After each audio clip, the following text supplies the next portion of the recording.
Assalamualaikum warahmatullahi wabarakatuh.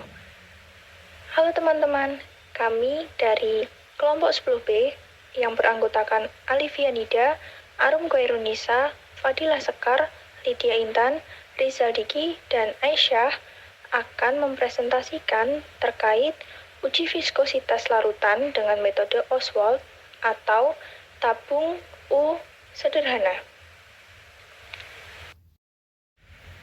Tujuan uji viskositas larutan dengan metode Ostwald ini untuk mengetahui seberapa besar konsistensi sediaan dan menunjukkan kekentalan dari suatu sediaan untuk mempermudah dalam proses penuangan sediaan sehingga diperoleh regimen dosis yang tepat.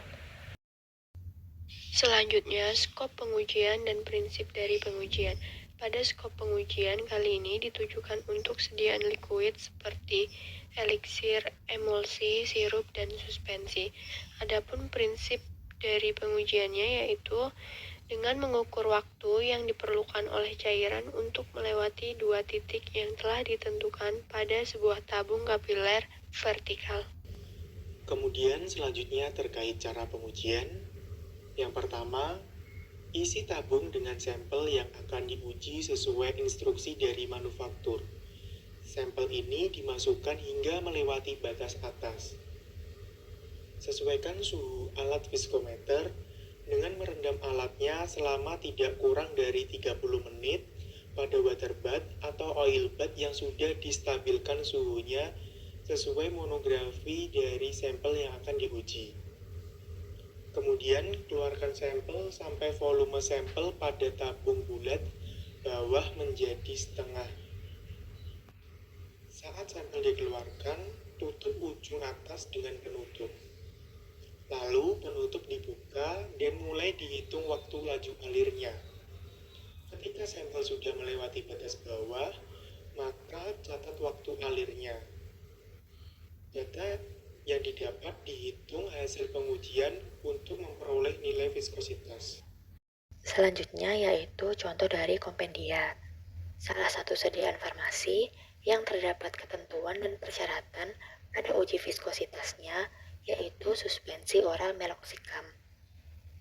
Pada kompendia, viskositas suspensi oral meloxicam berada pada rentang 40-100 centipoise, di mana pengujiannya dilakukan pada suhu 20 derajat Celcius.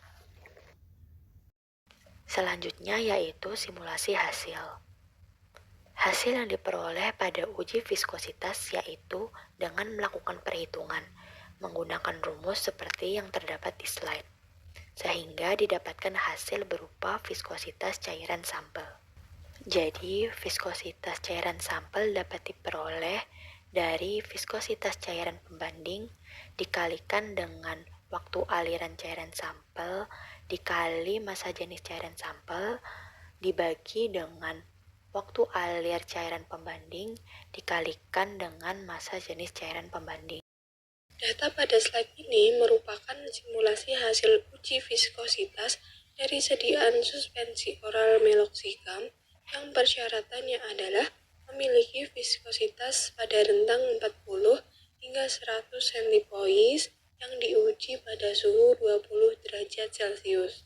Pengujian uji viskositas dilakukan terhadap air terlebih dahulu sebagai pembandingnya dengan hasil waktu air sebesar 0,64 detik, bobot jenis air sebesar 1 gram per mililiter, dan viskositas air pada suhu 20 derajat Celcius sebesar 1 centipoise. Kemudian diketahui meloxicam ini memiliki bobot jenis sebesar 1,06 gram per mililiter. Pengujian yang dilakukan pada 3 sediaan suspensi oral meloxicam yang berbeda memberikan hasil sebagai berikut. Pada sediaan pertama, didapatkan waktu alir sebesar 30 detik. Waktu alir meloxicam tersebut kemudian dikalikan dengan bobot jenis meloxicam dan dibagi dengan waktu alir air yang telah dikalikan dengan bobot jenis air. Hasil pembagian tersebut dikali dengan viskositas air yang hasilnya merupakan viskositas meloxicam, yaitu sebesar 49,688 centipoise. Kemudian pada sediaan yang kedua didapatkan waktu alir sebesar 35 detik.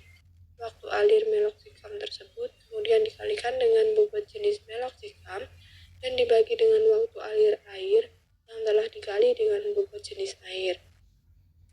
Hasil pembagian tersebut dikalikan dengan viskositas air yang hasilnya merupakan viskositas meloksikam, yaitu sebesar 57,989 centipoise. Dan pada sediaan yang ketiga didapatkan waktu alir sebesar 33 detik. Waktu alir meloksikam tersebut dikalikan dengan bobot jenis meloksikam dan dibagi dengan waktu alir air yang telah dikali dengan bobot jenis air. Hasil pembagiannya dikalikan dengan viskositas air yang hasilnya merupakan viskositas meloksikam, yaitu sebesar 54,656 centipoise. Dari simulasi hasil yang diperoleh dari 3 sediaan yang berbeda, maka dapat diketahui bahwa ketiga sediaan tersebut telah memenuhi persyaratan uji viskositas suspensi meloksikam, yaitu berada pada rentang 40-100 centipoise. Apabila hasil tidak memenuhi persyaratan, maka dilakukan pengkajian ulang terhadap reformulasi. Jika sediaan terlalu encer, maka dapat dilakukan penambahan thickening agent. Dan apabila sediaan terlalu kental, maka dapat dilakukan penambahan pelarut atau dapat juga dilakukan dengan cara mengurangi jumlah thickening agent yang digunakan. Demikian presentasi dari kelompok kami terkait uji viskositas larutan dengan metode Oswald. Kurang lebihnya kami mohon maaf. Wassalamualaikum warahmatullahi wabarakatuh.